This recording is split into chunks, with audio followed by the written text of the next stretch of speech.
হয় যোৱা 19 তাৰিখে আমাৰ টেঙাখাট অঞ্চলৰ পৃথ্বীনগৰ চাহ বাগিচাৰ নিচেই কাষতে খুব দুৰ্ভাগ্যজনক দুখ লগা মৰ্মান্তিক ঘটনা এক সংঘটিত হৈ গ'ল।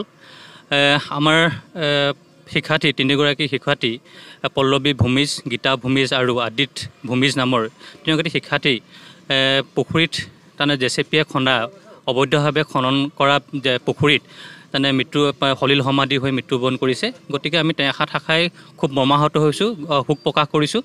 আৰু এই অবৈধভাৱে খনন কৰা পুখুৰীসমূহ যাতে জিলা প্ৰশাসনক আমি টেঙাখাট শাখাই আজি ৰাজহ চক্ৰৰ বিষয়াৰ যোগেদি স্মাৰক পত্ৰ প্ৰদান কৰিছোঁ, যাতে এনেধৰণৰ যি অবৈধভাৱে খনন কৰা পুখুৰীসমূহ যাতে তেখেতসকলে পুতি দিয়াৰ ব্যৱস্থা কৰে আৰু নতুবা তেখেতসকলে যাতে ফেন্সিং বেৰিকেড দিয়াৰ ব্যৱস্থা কৰে, তাৰ বাবে আমি এখন স্মাৰক পত্ৰ প্ৰদান কৰিছোঁ। লগতে যাতে দুৰ্ভগীয়া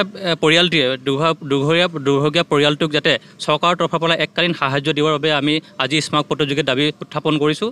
আৰু টেঙাখাট অঞ্চলৰ আমি দেখিবলৈ পাইছোঁ টেঙাখাট অঞ্চলৰ বিভিন্ন প্ৰান্তত ৰাস্তা বনাবৰ বাবে হওক বা অন্যান্য কিবা কাৰুকাৰ্যৰ কাৰণে যধে মধে য'তে ত'তে হয়তো খনন কাৰ্য কৰি আহিছে, যাৰ বাবে হয়তো তাত কোনো ধৰণৰ ব্যৱস্থা নাই। আৰু এতিয়া পানী বাঢ়ি যোৱাৰ ক্ষেত্ৰত মানে মানুহে হয়তো গৰু ছাগলীকে আদি কৰি মানুহ ইতিমধ্যে বিভিন্ন ঠাইত হয়তো দুৰ্ঘটনা সংঘটিত হৈছে। গতিকে আমি জিলা প্ৰশাসনক অনুৰোধ জনাইছোঁ যাতে এনেধৰণৰ অবৈধ যি খনন কাৰ্যসমূহ যাতে ৰোধ কৰিব লাগে আৰু মানুহৰ সুৰক্ষাৰ কাৰণে যাতে তেনেধৰণৰ কাৰ্যসমূহ যাতে ৰোধ কৰিবলৈ আমি টেঙাখাট শাখাই দাবী উত্থাপন কৰিছোঁ। আৰু লগতে আমি এই চেগতে আমি শোকসন্তপ্ত পৰিয়ালবৰ্গলৈ আমি সমবেদনা জ্ঞাপন কৰিছোঁ। আৰু ইতিমধ্যে যোৱা দুবছৰমান আগতো আমাৰ ভাজনী গাঁৱৰ দুগৰাকী আমাৰ মানুহ ইতিমধ্যে এনেধৰণৰ অকালভাৱে বিয়োগ ঘটিছিল।